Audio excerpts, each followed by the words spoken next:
नमस्कार। अभी हम हैं केरला हाउस के सामने देख रहे हैं। केरला हाउस की बिल्डिंग है और यहाँ पर एक बड़े मुद्दे को लेकर के केरल के प्रतिष्ठित लोग आए हुए हैं, युवा। उनसे जानने की कोशिश करेंगे कि क्या है माजरा। सर, क्या नाम हुआ आपका? मेरा नाम सोजन वर्गीस है। और आपका सर? जोसफ भाई, जोस के जोस। मेरा नाम है मैथ्यू पणिकर। तो ये बताइए, केरल में क्या दिक्कत है? सरकार जो है वहाँ पर जो है लेफ्ट फ्रंट की चल रही है और कांग्रेस क्या कमज़ोर हो गई है वहाँ पर? कांग्रेस कमज़ोर नहीं हुई है। कांग्रेस कभी भी कमज़ोर हो भी नहीं सकते हो है। नहीं सकती है। हो भी नहीं सकते है, क्योंकि अच्छा। वहाँ जो जड़ है उसका वो डेमोक्रेसी है। इंटरनल डेमोक्रेसी की वजह से शायद डिफरेंस ऑफ ओपिनियन हो सकता है, उसके अलावा कोई नहीं है। चुनाव आएगा, सब एकजुट होके पब्लिक के लिए काम करेंगे, फाइट करेंगे। नेक्स्ट टाइम कांग्रेस सत्ता में आने का बिल्कुल 100% चांसेस है। ये बताइए, वर्गीस जी कह रहे हैं कि कांग्रेस खत्म नहीं हो सकता कभी भी केरल में। क्या यही कारण है कि राहुल गांधी जो है जब घेरे जाते हैं उत्तर प्रदेश में कि इनको हरा ही देना है, तो वो फिर वायनाड से चुनाव लड़ते हैं? नहीं, वहाँ एक्चुअली सिंगल पार्टी रूल नहीं है, कोएलिशन गवर्नमेंट है।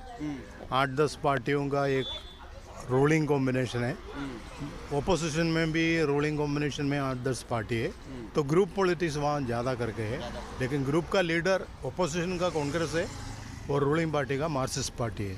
ये बताइए वर्गीस साहब, मेरे क्वेश्चन का जवाब इन्होंने नहीं दिया, घुमा दिया कि क्या कांग्रेस में जब मतलब उनका थोड़ा समय कठिन आ गया था 2019 वाले इलेक्शन में, पूरी तरह से ये थी कि हम हरा ही देंगे राहुल गांधी को, एक बार हरा भी दिया उनको, तो फिर वो वायनाड की और मुरे, तो क्या इसीलिए कि जो आप कह रहे हैं कि गढ़ है कांग्रेस का?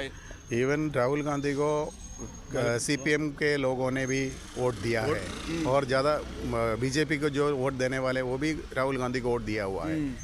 राहुल गांधी जो है स्पेशली साउथ में और केरल में कि एक परिवार को लेके उसका लगाव है। इंदिरा गांधी नेहरू का जो परिवार है, उनका जो वंश है, उनका खानदान का है, तो इसलिए वो एक मन में लगाव भी है। दूसरा क्या है कि उनका जो मुद्दा उठा रहे हैं राहुल गांधी आजकल, वो एक मुद्दे में दम है। वायनाड से इस बार प्रियंका गांधी का क्या रहा? क्या कुछ लोग कह रहे हैं कि उनसे भी ज़्यादा पसंदीदा हो गई हैं वहाँ पर? क्या ये ऐसा तो नहीं है, ये तो ये बोला ना, नेहरू जो गांधी कुटुंब है उसका हिसाब से उनको तो इतना वैल्यू है उधर, इसीलिए और झोली भर के वोट दे दिया आपने ये से 80% तो कांग्रेस का। क्या नाम हुआ आपका? मेरा नाम जोस के जॉर्ज है। आप ये बताइए, कैसे जुड़े हुए हैं आप कांग्रेस से? कांग्रेस में एक्चुअली मैं कांग्रेस में नहीं हूँ, मैं कम्युनिस्ट मार्क्सिस्ट पार्टी में ही हूँ, लेकिन सपोर्टिंग में इधर हम लोग अभी गुजरात में से आ रहा हूँ, और केरल का पॉलिटिक्स में वो 5 साल कम्युनिस्ट मार्क्सिस्ट पार्टी होगा, फिर कांग्रेस आ जाता था। लेकिन इसमें क्या है, कांग्रेस का पार्टी में कोई लीडरशिप में थोड़ा इश्यूज है। आप किस पार्टी से जुड़े हुए हैं? मैं कांग्रेस से हूँ, पैदाइशी। हाँ। एकदम पैदाइशी कांग्रेस है, इसीलिए कह रहे हैं कि कांग्रेस कभी भी केरल में खत्म नहीं हो सकता। रीज़न ऐसा नहीं है। हाँ। रीज़न में वो जो पर्टिकुलर पीरियड में कोविड है और फ्लड है, ये कारण से उस टाइम सरकार ने कुछ अच्छा काम किया, उस वजह से दोबारा वो जीत गया। दर्शकों को ये भी बता दीजिए कि आप जो है कैसे जुड़े हुए हैं कांग्रेस से? मैं कांग्रेस केरला से मैं काफ़ी साल पहले निकल चुका हूँ, गुजरात में रहता हूँ, लेकिन अभी भी मैं कांग्रेस वाला हूँ। कांग्रेस से बहुत लगाव है आपको?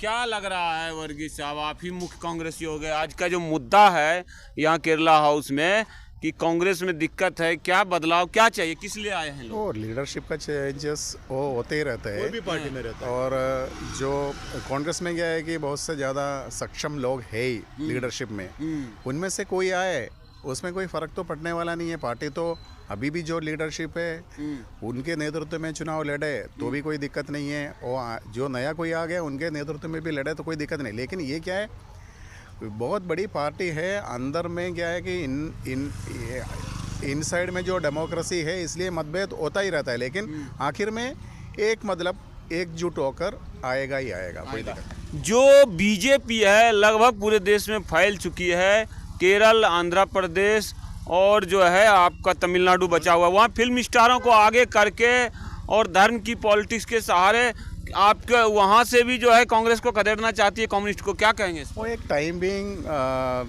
फैक्ट है, लेकिन उसमें लंबा टाइम तक वो जाएगा नहीं। लेकिन पब्लिक तो इतना, अपना देश का पब्लिक है, वो तो समझदार है, वो समझ के ही समझदार है, ये कह रहे हैं समझदार है। 65 करोड़ लोग कह रहे हैं महाकुंभ में आए हैं जो है। नहीं, कुंभ मेला कुंभ में क्या होता है, एक धार्मिक प्रोग्राम है, उसमें धार्मिक देश है हमारा, उसमें आस्था रखने वाला है, उसका हम आदर करते हैं। वो कुंभ मेला में पब्लिक आने से वो अच्छा ही है, हमारा जो आस्था से जुड़ा हुआ चीज़ है वो तो। हिंदुत्व को धार दे रहे हैं वो, हिंदू तो अलग चीज़ है, कह रहे हैं एकजुट करेंगे हिंदू को। केरल में भी है हिंदू एकजुट होने से क्या फर्क पड़ेगा, उसमें कोई ऐसा नहीं है। हिंदू धर्म ऐसा तो कोई छावा मूवी के बारे में सुने हैं? नहीं, ऐसा कुछ फर्क नहीं पड़ता है। कई सारे मुसलमानों को पीटा गया है उसके बाद। ऐसा कुछ नहीं होता है, ऐसा नहीं है कि इवन नॉर्थ इंडिया में भी हिंदू क्या है कि वो शांति प्रिय लोग हैं, ऐसा नहीं है, लेकिन वो धार्मिक है, उस कारण से है, बाकी कुछ नहीं। बीजेपी का क्या कीजिएगा? ये तो कह रहे हैं कि औरंगजेब यहाँ 4 लड़के आए और जो है जय श्री राम का कालिक पोत दिया यहीं दिल्ली में औरंगजेब के बोर्ड पर, और हुमायूं, बाबर, अकबर चारों के बोर्ड पर। वो तो कुछ बोले तो ऐसा उनके खिलाफ, अगर वो वाकई वो उस ऐसा कुछ बोला है तो केस कार्रवाई होना चाहिए उसके खिलाफ। कार्रवाई होना चाहिए। हाँ, जो गलत करेगा उसके खिलाफ कार्रवाई तो होना ही चाहिए इसमें। इधर एक नया शिगुफा दिल्ली के सीएम ने छोड़ दिया है कि अब यहाँ जितने भी हैं 5 लाख 10 लाख हैं बांग्लादेशी हैं, मुसलमान हैं, उनको दिल्ली से उजाड़ेंगे, भगाएंगे। हमें क्या है कि इसके बारे में ज़्यादा जानकारी नहीं है। डर लगता है क्या इन लोगों से? कोई डर नहीं है इसमें, डर की क्या आईडी IB और CBI सब पीछे तो नहीं? हमें किसी से कोई डर नहीं है। मुस्कुरा रहे हैं सर। नहीं, इसका रीजन है कि अभी यहाँ का देखो, दिल्ली का रीजनल पॉलिटिक्स के साउथ का कुछ अलग है। भाई साहब वहाँ भी तमिलनाडु में फिल्म स्टार उतार दिया, आपके केरल में भी कुछ गुल खिलाने वाले हैं वो? कुछ नहीं होने वाला, मिल नहीं रहा है उनको, कोई कुछ नहीं होने वाला है, मिलने वाला है। नहीं, कुछ नहीं होगा ना, इससे कोई फर्क नहीं पड़ेगा। पब्लिक तो अलग सोचता है, अलग। एक और धार वहाँ पर ये है कि क्रिश्चियनों को अपने तरफ मिलाना चाहते हैं, ये सब क्या है? क्या ये सब है क्या? नहीं, वो तो है, लेकिन बीजेपी अच्छा काम करे तो उनके पक्ष में भी लोग जाएंगे, इसमें क्या है? हाँ, इसमें क्या है? तो आप तो उनका मंतव्य पूरा ही कर देंगे। देखो, जाने वाला तो जाएगा, उसके तो विवेक के ऊपर, उसका जो सोच के ऊपर डिपेंड है। तो कोई भी पार्टी अच्छा करे तो उनको वोट देने में बीजेपी से कोई दिक्कत नहीं है आपको? बीजेपी का तो ये केरला में तो कोई सोर्स नहीं है। वो तो कह रहे हैं क्रिश्चियन को साथ लाएंगे, नहीं, उनका शत्रु मुस्लिम है। क्रिश्चियन साथ में जाए तो कई लोग, अभी त्रिशूर में सुरेश गोभी का जो चुनाव हुआ था उसमें कई क्रिश्चियंस ने उसको वोट दिया है। अभी तो आप बता रहे हैं, वो जो चाह रहे हैं वो आप बता रहे हैं। मैं आपको ये बता रहा हूँ, वो चाह रहा है ऐसा नहीं, वो सुरेश गोभी ने अच्छा काम किया, उनके साथ अच्छा रिलेशन है, तो कई लोगों ने वोट दिया। ऐसे कोई बीजेपी के लोग अच्छा काम करेंगे या उसका ऐसा क्या है बीजेपी में कि वो क्रिश्चियन को साथ रख के मुसलमानों पे अटैक करते हैं? क्यों ऐसा करते हैं? ऐसा कुछ नहीं होता है। वो किसी को अटैक कर रहा है ऐसा हमको नहीं लगता है, कि वो तो अलग अलग जगह पे मुद्दा अलग। इस बात में कितना सच्चाई है कि जो है वहाँ इस्लामिक स्टेट के लोग काम करते हैं, कई लोग पकड़े गए हैं, क्रिश्चियन समाज के भी लड़कियों को और हिंदू समाज की लड़कियों को कन्वर्ट करते हैं और वो अपनी संख्या लगातार बढ़ाने, इसमें सच्चाई है? बीजेपी ये कहती है बार बार। वो बीजेपी कहे या और कोई कहे, एक फिल्म भी आई है पता नहीं, देखो ये सच्चाई के केरला स्टोरी है। आइए ना, एक मिनट। ये एक्चुअली ये केम्बी केरला में से हुआ है। वो कांग्रेस का वोट में से ही लोग ही, कांग्रेस वाला ने ही वोट करके जीता दिया। चलिए, थैंक यू, धन्यवाद।